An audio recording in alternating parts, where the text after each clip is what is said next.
everyone, I welcome you all on your own channel Geo with Madhur and guys आज हम इस video में बात करने वाले हैं चैप्टर नंबर 1 डेवलपमेंट की, जो कि क्लास 10th इकोनॉमिक्स में है। इस चैप्टर से रिलेटेड एक वीडियो पहले ही आ चुकी है जिसमें हमने दो टॉपिक इस चैप्टर के डील किए थे, different people, different goals and income and other goals. आज हम कुछ उसी से रिलेटेड आगे चलेंगे सेकेंड पार्ट में और आज हम बात करेंगे नेशनल डेवलपमेंट के बारे में। ओके, जैसा कि पिछली वीडियो में आपने देखा कि अलग अलग इंसान के लिए डेवलपमेंट के अलग अलग गोल्स होते हैं और हमेशा इनकम ही इंपॉर्टेंट नहीं होती, people have the different goals also related to development. वैसे ही जब हम बात करते हैं नेशनल डेवलपमेंट की, तो नेशनल डेवलपमेंट को लेकर भी लोगों के अलग अलग पॉइंट ऑफ व्यूज होते हैं, अलग अलग नोशंस होते हैं।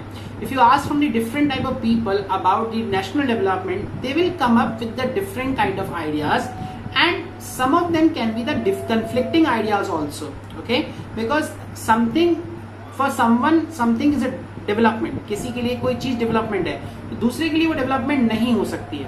ओके, जैसे मैं एक छोटा एग्जांपल लेता हूँ, a person living in slum, for him a big building is a development. Okay, एक पक्का घर बन जाए, पक्के घरों के सामने अगर कोई स्लम कॉलोनी है तो उन लोगों के लिए जो पक्के घरों में रहते हैं वो स्लम कॉलोनी वहां से हट जाए, वो जगह बिल्कुल साफ हो जाए, उनके लिए वो डेवलपमेंट है। तो डेवलपमेंट के अलग अलग कॉन्टेक्स्ट में अलग अलग मीनिंग्स होते हैं। ओके, यहाँ पर हम बात करते हैं नेशनल डेवलपमेंट की। तो फिर ऐसे में देखा जाता है कि नेशनल डेवलपमेंट एग्जैक्टली हो कैसी, किस तरह के पाथ लिए जाएं, what should be the path to the development. If there are conflicts among the people, how to solve them, how to reduce the conflict while moving on the path of development, how to reduce the conflict between the people when they have the different notions related to the development. तो इन सब चीजों के बारे में सोचना पड़ता है when you talk about the national development, और ऐसी कुछ चीजों के बारे में हम इस चैप्टर में आगे, इस वीडियो में हम आगे बात करेंगे।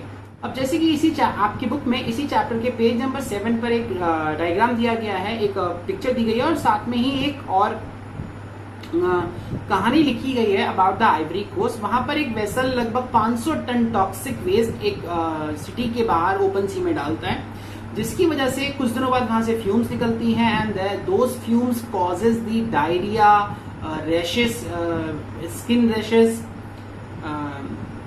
Cause nausea, fainting, diarrhoea, such things happen. और उसकी वजह से कई हजार लोगों को बीमारियां होती हैं, कुछ दिनों बाद उससे कुछ डेथ भी हो जाती है। ओके, और ये सब काम हुआ एक कंपनी के कहने पर, जो कंपनी आइवरी कोस्ट की कंपनी थी जो कुछ केमिकल बनाती थी। उस केमिकल ने एक लोकल कंपनी से टाई अप किया अपने वेस्ट को डिस्पोज करने के लिए, और उस लोकल कंपनी ने वो सारा का सारा जो वेस्ट था वो ओपन सी में जाके डिस्पोज कर दिया, जिसकी वजह से वहां के लोगों को परेशानी हुई। तो अब एक तरीके से केमिकल कंपनी के लिए तो वो डेवलपमेंट है, लेकिन क्या वहां के लोगों के लिए ये डेवलपमेंट सही है? क्या उन लोगों के लिए ये डेवलपमेंट होगी? ये आप सोचिए।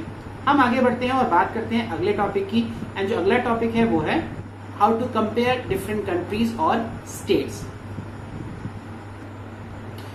अब आप में से बहुत सारे ये सोच सकते हैं कि अगर डेवलपमेंट का मीनिंग अलग अलग होता है तो how to compare between the countries, how to call a country developed and how to call a country underdeveloped. Okay, जब हम बात करते हैं ये डेवलप्ड कंट्री है, ये डेवलपिंग कंट्री है, तो अगर डेवलपमेंट के मतलब अलग अलग हैं तो हम कैसे कंपेयर कर सकते हैं? क्या हमने कोई फीचर्स कंसीडर किए? किसी भी चीज के बीच में कंपेयर करने के लिए हमें कुछ बेसिक फीचर्स की जरूरत होती है। जैसे अगर मैं बात करूं क्लास की, तो क्लास में 30 से 35, 40 हर तरह के, हर नंबर के बच्चे होते हैं। क्या वो सारे सेम हैं? क्या हम उनके बीच में कंपेयर कर सकते हैं? हो सकता है जो क्लास का सबसे स्टूडियस बच्चा है वो हेल्दी ना हो सकता है क्लास का जो सबसे हेल्दी बच्चा है वो स्पोर्ट्स में बहुत अच्छा हो लेकिन वो स्टूडियस ना हो। ओके, हो सकता है क्लास में जो स्टूडियस है और जो गेम में बहुत अच्छा है वो फ्रेंडली ना हो। तो आप किसी भी इंसान को कंपेयर करने के लिए कुछ मिनिमम क्राइटेरिया हम लेकर चलते हैं। जैसे क्लास में जो बच्चों को कंपेयर करते हैं तो हम उनको एकेडमिक बेसिस पे कंपेयर करते हैं कि भाई आउट ऑफ 100 ये बच्चे कितने मार्क्स, जो बच्चे जितने मार्क्स लेकर आए, एंड वी डिसाइड कि भाई इन बच्चों का लेवल क्या है, इनका क्या इसमें कंपेयर करने में कौन सा पढ़ने में अच्छा है, कौन सा पढ़ने में अच्छा नहीं है। तो हमने एक बेसिक लिया। उसी तरीके से जब हम कंट्रीज के बीच में कंपेयर करते हैं तो हम कुछ बेसिक्स लेकर चलते हैं, क्योंकि देखिए हर एक कंट्री की डेवलपमेंट कंडीशंस अलग होती हैं, वहाँ की पॉपुलेशन अलग होती है, वहाँ के रिसोर्सेज अलग होते हैं। ओके, तो यहाँ पर हम बात करते हैं कि कंट्रीज के बीच में कंपैरिजन कैसे होता है या स्टेट्स के बीच में कंपैरिजन कैसे होता है। यूजुअली वी टेक वन और more than one characteristics of the persons and compare them on based on these characteristics. ऐसा ही कंट्रीज के साथ भी होता है. कंट्रीज को कंपेयर करने के लिए जो एक सबसे इंपॉर्टेंट और बेसिक जो क्राइटेरिया लिया जाता है that is income, the countries income, national income. Now the countries with the greater income are considered the developed countries and better countries, and as compared to the countries who have the less income. क्योंकि अगर country की income ज्यादा है तो यानी कि the people have good money, people have good amount of money, और अगर पैसा ज्यादा है तो लोगों को जीने के लिए जो चीजें चाहिए, जो चीजों की जरूरत होती है वो उनके पास आराम से होगी. तो ऐसे लोगों की डेवलपमेंट अच्छी होगी. Okay, as compare to that country which have the less income. लेकिन ये इनकम हम कैलकुलेट कैसे करते हैं? This is calculated by adding the total income of all the people living in that country. इस कंट्री में रहने वाले सारे लोगों की इनकम को जोड़कर टोटल इनकम निकल आती है. लेकिन ये थोड़ा सा प्रॉब्लमेटिक है. However, comparing the total income of the countries are not very useful because this is possible that in some countries the population of some countries are small or large. Okay, तो यहाँ पर जो सबसे best तरीका है वो है average income. Average income कैसे निकाली जाती है? The total income of the country divided by the total number of people, और यहां से निकल कर आती है एवरेज इनकम, या हम उसको बोलते हैं per capita income. Per capita income is the total income of the country divided by the total number of people means population, और इससे पर कैपिटा इनकम निकल कर आ जाती है. अब पर कैपिटा इनकम यानी कि पर पर्सन कंट्री के लोग एवरेज कितना कमाते हैं. इसमें कोई फर्क नहीं पड़ता कंट्री की पॉपुलेशन कितनी है, कम है, ज्यादा है, कोई फर्क नहीं पड़ता. एक एवरेज इनकम हमको मिलकर आ जाती है, और उसके बेसिस पर हम डिसाइड करते हैं कंट्री डेवलप्ड है या डेवलपिंग है, वहां की कंडीशंस बेटर हैं या नहीं है.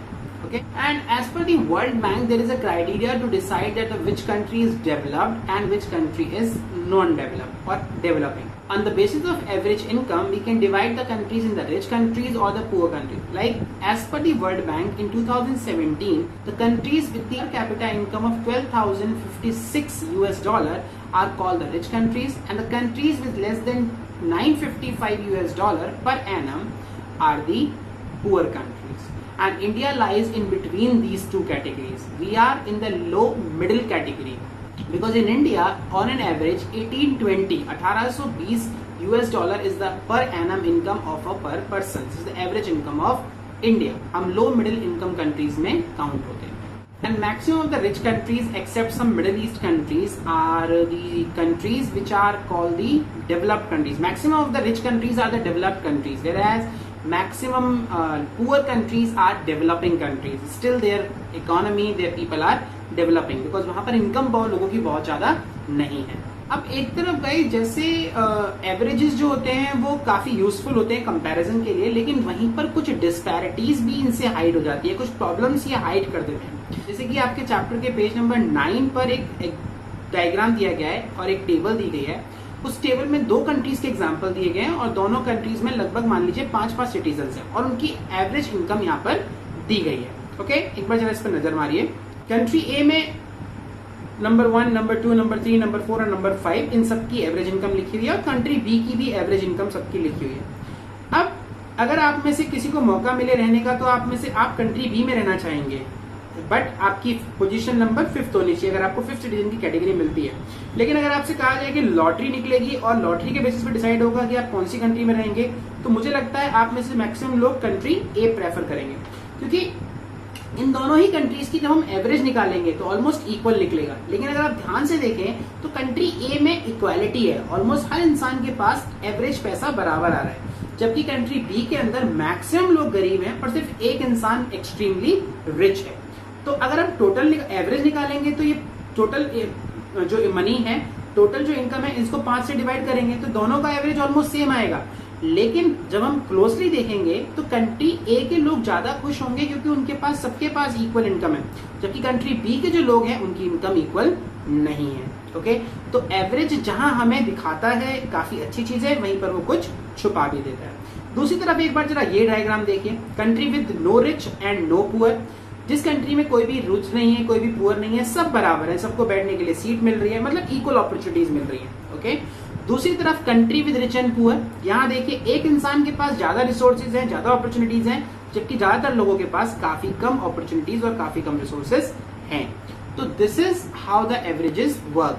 Averages sometime are good to compare but at time they hide the disparities. So guys that's all from this video. आज हम इस वीडियो को यहीं पे खत्म करते हैं, बिकॉज आने वाले जो टॉपिक है थोड़े इंपॉर्टेंट है, उसे मैं थोड़ा डिटेल में आपको समझाऊंगा। तो आज के लिए यहीं पे खत्म है। होपफुली आपको सबको समझ में आ गया हो। ये दोनों टॉपिक जो भी हमने कवर करे आपको क्लियरली समझ में आ गए हो। कोई भी डाउट हो तो आप अपना कमेंट बॉक्स में यहाँ पर लिख सकते हैं। जो भी क्वेश्चन है I will try to answer as soon as possible, as fast as possible. So I hope you like the video and you understood everything, and please do subscribe the channel if not. Thank you, bye bye.